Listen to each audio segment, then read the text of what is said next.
Good evening. Okay, this is just going to be kind of an off-the-wall subject. I know there's an awful lot of videos out there about like what tropes I love or hate, and this one's not really tropes so much as a combination of several different factors that play into stories that I really like. Some of these might be tropes, some of these are themes, some of these are types of conflict that I like, and I guess I'm just going to call it factors in a story that I love and that I wish were in more stories. So the first one that I really like is when you can get a character to experience some level of cognitive dissonance. Thank you. I'm going to try to pronounce that correctly. Which is basically where they have a conflict between two different beliefs or thoughts that they have. I've noticed that I most commonly see this when that person has some sort of religious belief, and then there is a situation that arises that calls for action that is contrary to their religious beliefs. So like, for example, maybe they believe that in their religion it tells them you should never kill anybody, but then there's this really, really awful person who totally deserves to be killed, and they're kind of torn between, well, do I do what this tells me is right, or do I do what I feel is right to stop this guy? And I love when that kind of thing can be included. It's a really good internal conflict, and I think it's a good storytelling tool. I can't really think of any examples that have done that recently. I'm sure there's a ton of them, but I can't really think of any at the moment. The other thing that I really, really like is I love it when there's kind of an element of crossing barriers. So I'm trying to think of an actual book that has this. I can't think of any books at the moment because I'm kind of doing this free form, but simple example most people should get is Pocahontas. I always like Pocahontas. Let's go ahead and ignore the fact that there's an element of insta-romance and the fact that it's entirely historically inaccurate. But I like that element where basically a small group of people or two people decide, like, wait a minute, this is stupid. We aren't actually any different, and this is dumb that we should be treating each other this way. And then because they do that, it's like the love spreads and people get over their stupid issues, and I love that. It's really heartwarming and it makes me happy. And that kind of goes along with the other thing that I really like, which is people dealing with and or overcoming prejudices. And that's actually a very major theme that I have in my current work in progress for Nano, because there is a certain element of racial discrimination that's been happening against a group of my characters since they emerged about 3 generations prior to the current story that I'm doing. Now that I'm at the point in the 3rd book where that's starting to peter out, but there's still a couple of very backwards people who are kind of jerks about it, and they don't believe in like normal humans mixing with amphibians and stuff because they think that's weird, and they have dumb superstitions that were based on propaganda that was done in the previous book that kind of brainwashed people. And anyway, I'm trying to stay kind of like a mirrored historical element there. But anyway, but I love it when there's a thing where people basically, I guess those two kind of go together, the crossing barriers and people overcoming prejudices. Where people basically realize, wait a minute, there's no need for this. This is nonsense, and it's just kind of not necessary. And I really like it when that can be included in a story. It just warms the cockles of my heart. And then the other thing that I really like, which is, I guess kind of, I didn't even realize this, but like 3 of these go together. So the other one that I really like that I don't really see anymore, and it frustrates me because there's this kind of pathetic teenage angst thing going on with a lot of stories nowadays, is where grown-ups and kids actually have a healthy relationship with each other. And I don't see that very often, anymore, it seems, because it seems like a lot of the stories are, it's the teenagers versus the grown-ups, and the grown-ups are the evil government, and the teenagers have to overthrow them to be able to bring peace and justice back to the world. And it's just like, ugh. Now maybe I'm biased because now I'm a grown-up and I used to like those stories like that, and now I've got like more of a grown-up angst where I'm just like, yeah, right, like you'd be able to outsmart us teenagers. That's adorable. It's not like we have like weapons and experience and like everything on you or anything, but yeah, that's kind of funny. Oh, the other element that I really, really like when this is included in a story is when there's some element of post-traumatic growth. I mean, we see a lot of stories where they talk about like post-traumatic stress disorder and the problems that a person experiences after something really awful happens. But it seems like what happens with that is that the story kind of goes, and it goes to the climax, which is like the really, really bad thing that happens or whatever. The like main big conflict happens. Then it does the little wrap up to the end of the story, and it basically tells us like they're kind of okay, but they're kind of fucked up because this thing happened. And we never see what happens after that, it seems like, anymore. Every now and then you've got like a little epilogue type thing that basically says, and through this they learn to blah blah blah.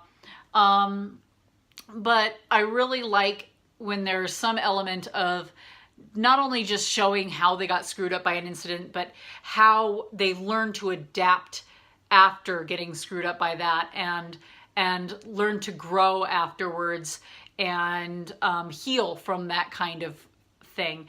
And I don't seem to see that as much, or I'm not thinking of any stories at the moment that really go into that.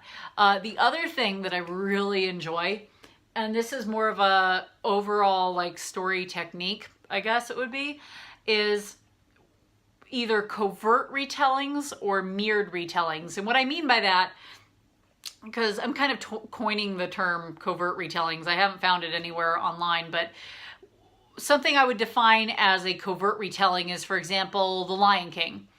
The Lion King is, if you think about it, if you're familiar with both stories, it is the same plot as Hamlet, but it's dressed up in a way to where it's not obvious that it's a retelling of the same story as Hamlet, because they're lions, not people, and it's in Africa, not Denmark, and there's several different factors, and there's a happy ending. It's not a tragic ending, which is nice for kids. But that's something I would define as a covert retelling, and I really like those. And then like mirrored retellings is more like, I don't know if that's an actual term, I'm just kind of making this up as I go.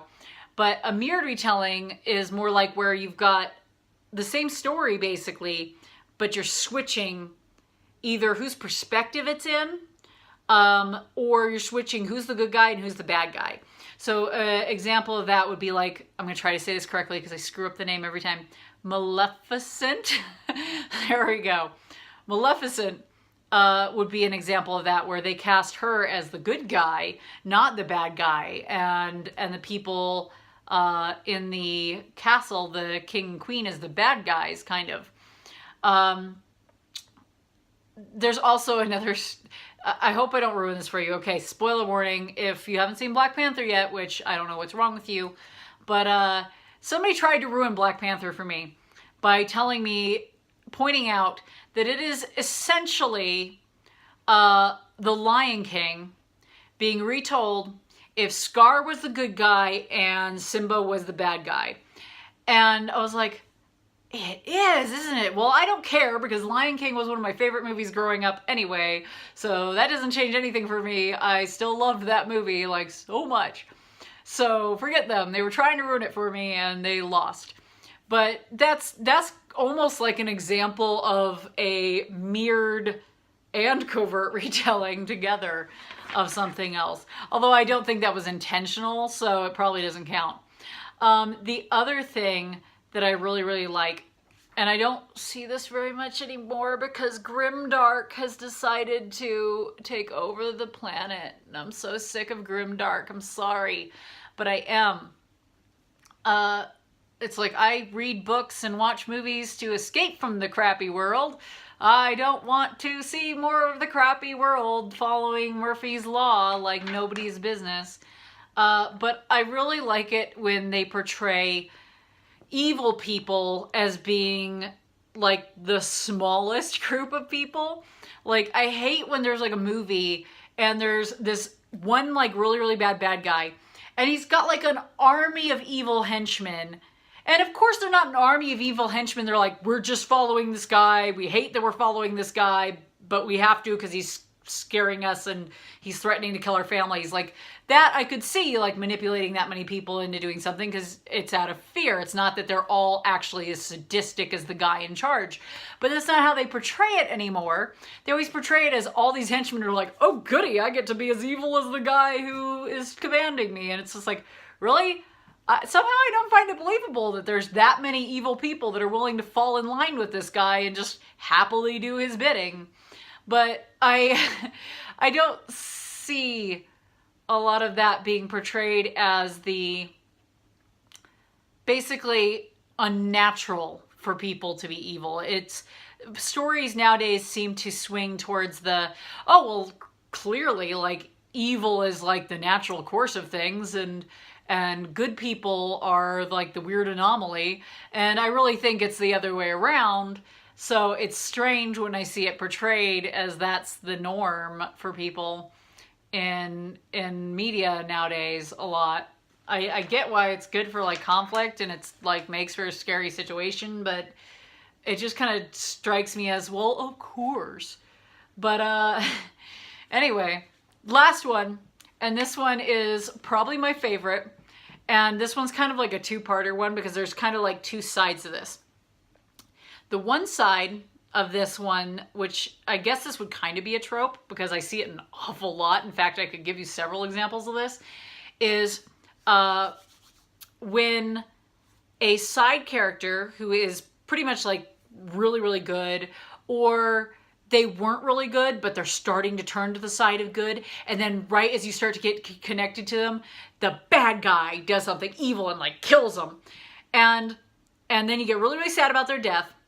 But that their death ends up sparking the bad guy to lose. And they've basically shot themselves in the foot by killing this other person. And I love it when that happens because, one, I get the catharsis of being really sad about this person dying. But then I get that like awesome like revenge feeling when the bad guy finally gets it in the end. And they have to get it in the end or I'm going to be very unsatisfied. Game of Thrones does that a lot. They do that a lot where the bad guy like basically makes an enemy out of somebody that they shouldn't have because they were stupid. And they basically get their comeuppings in the end.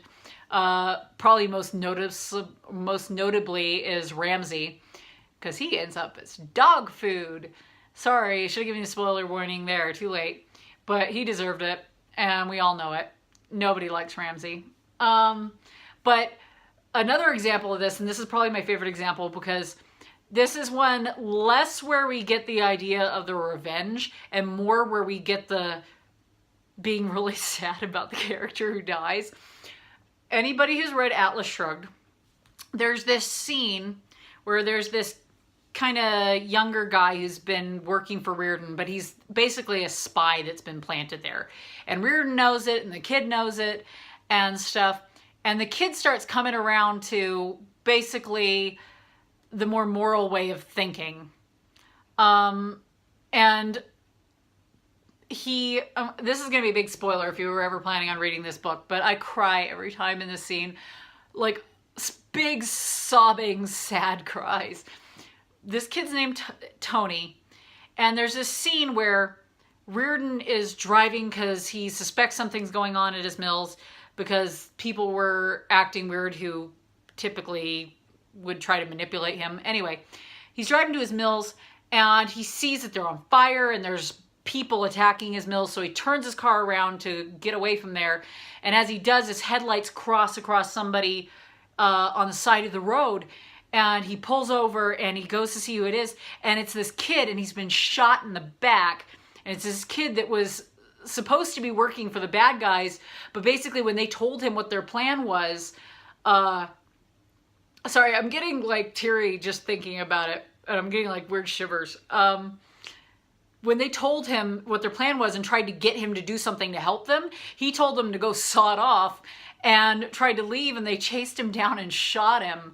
and then dumped him on the slag heap outside of the mills, and he dragged himself out of them for like way far on the ground while he's been bleeding out to try to warn Reardon what was happening.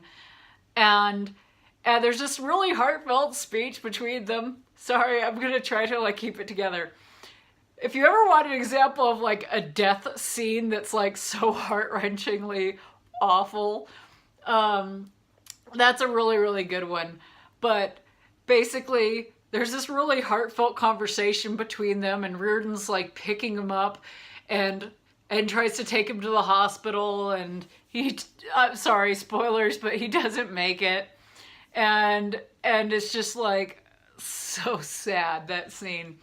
But basically that is the event that gets Reardon to say, screw this, I'm tired of your shit. I would have put up with it for longer, but I'm getting out of here and I'm not letting you manipulate me anymore. You guys can just deal with it. But anyway, that's an example of the bad guys did not get what they wanted out of that, and some side character paid the cost or paid the price. But in the end, that's what propelled our good guy forward. And I really, really like when that's done well. Anyway, this video is getting super long. That's the last thing I wanted to go over. Hopefully that was of some help. Perhaps that gives you some ideas of story factors that you might want to include in your stories, that at least I enjoy. I assume other people might enjoy this as well. But anyway, I'm going to let you go. You guys have a great evening. Bye-bye.